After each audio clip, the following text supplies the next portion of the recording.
This is Yin, and these are conversations about discipline, direction, and identity, and how they quietly shape who you become.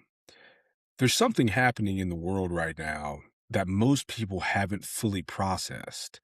For most of human history, thinking wasn't optional. If you wanted clarity, you had to wrestle with confusion.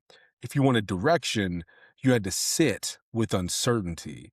If you wanted answers, you had to struggle your way towards them. And that struggle wasn't just about solving problems, it was slowly shaping you, your patience, your judgment, your perspective, and your identity.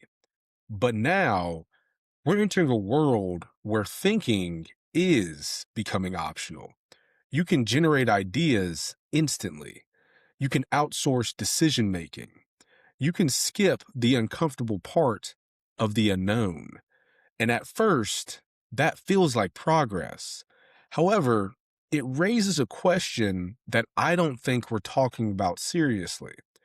If thinking shapes identity, what happens when you stop thinking for yourself?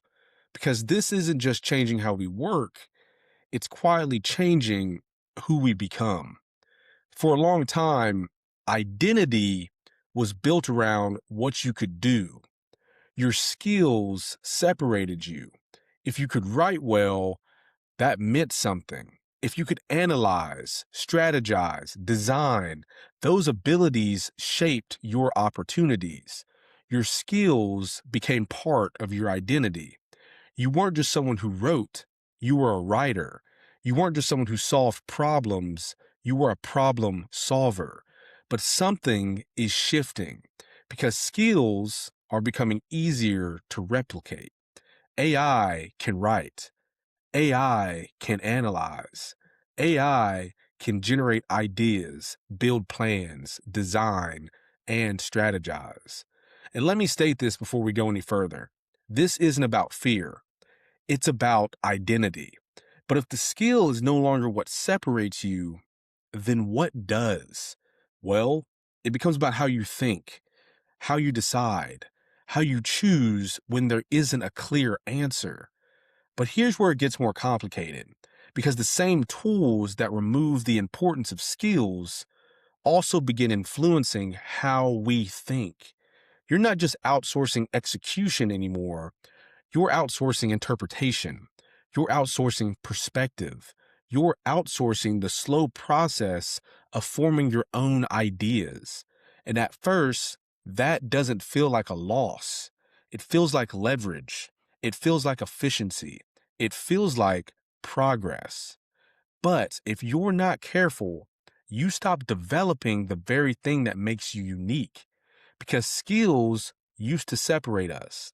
Now, what separates us is our judgment, our perspective, our clarity.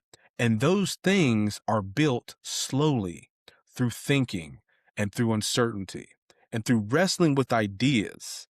So the question isn't whether AI makes you more capable, it most likely does. The question is, are you still developing yourself? Or are you just becoming better at using the tools? Because if the skill isn't yours, where does your identity begin? And where does it slowly become shaped by something else? And this leads to something more. Because the real shift isn't just that tools are getting smarter, it's that we're becoming more comfortable letting them think for us. And that changes something quietly, not just in what we produce, but in who we become. There's something that happens when you struggle with a question, not just cognitively, but something deeper. When you sit inside uncertainty long enough, you start to understand how you think, what you value, and what you keep returning to. That's not just problem solving. That's self knowledge.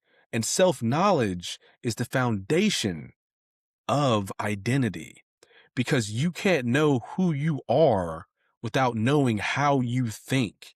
But when answers become instant, you skip over that. You ask, you receive, and you move forward. And it feels like efficiency.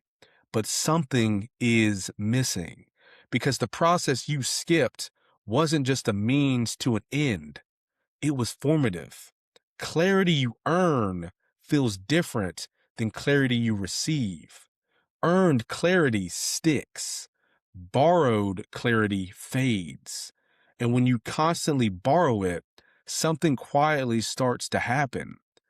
You stop trusting your own thinking. You become less comfortable sitting with a question that doesn't have an immediate answer.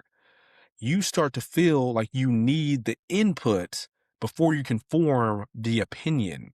And that's not a productivity issue.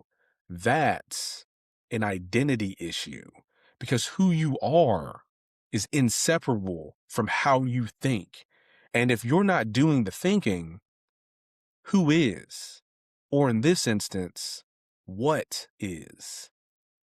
And if that isn't enough, it's not just that we're outsourcing our thinking, it's that something else is beginning to shape it without you even realizing it. Every single day, algorithms are building a portrait of us, what we pause on, what we click, what we watch longer, what we engage with. And over time, they start showing you more of the same, not because they're trying to control you, but because they're trying to serve you. But here's the quiet consequence. What you repeatedly see shapes what you repeatedly think. And what you repeatedly think shapes who you become. Not all at once, but gradually, through repetition.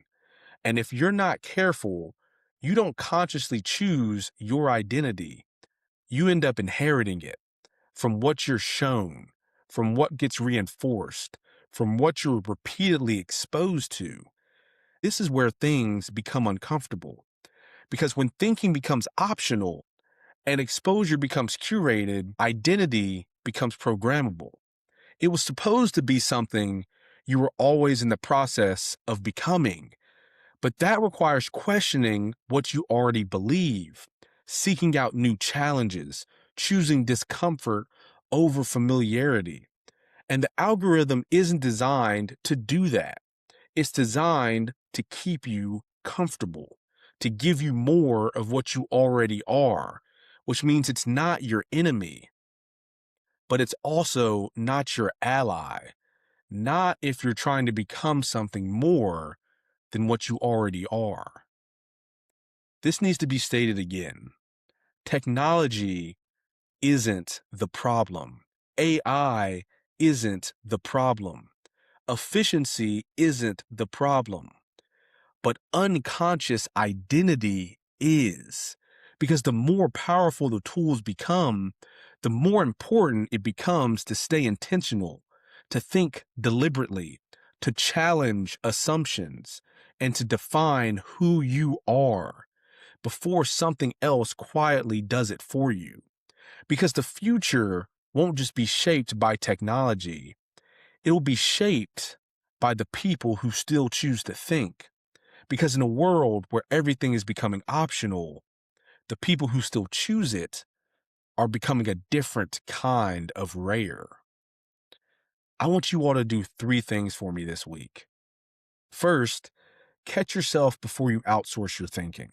At least once each day, when you're about to ask and answer, pause. Sit with the question first. Not to get the perfect answer, but to understand how you think about it. Because the goal isn't just better answers, it's stronger judgment. Second, notice what is shaping you. Pay attention to what you're repeatedly being exposed to, what you're watching, what you're reading, what you're scrolling past, and ask for yourself, is this reinforcing the person that I want to become, or just the person that's easiest to become? Because identity isn't shaped by big decisions. It's shaped quietly by what you see over and over again. And third, choose one decision to make without external input. Not a small decision, but a meaningful one. Something you've been unsure about, something you've been waiting for clarity on. And instead of asking for answers, sit with it, think through it, trust your judgment. Because every time you make a thoughtful decision on your own, you reinforce something important. You reinforce that you are capable of thinking for yourself. Because in a world where thinking is becoming optional, choosing to think becomes a form of discipline. And discipline, as we know, quietly shapes identity. This is yin. If this resonated, share it with someone who needs to hear it.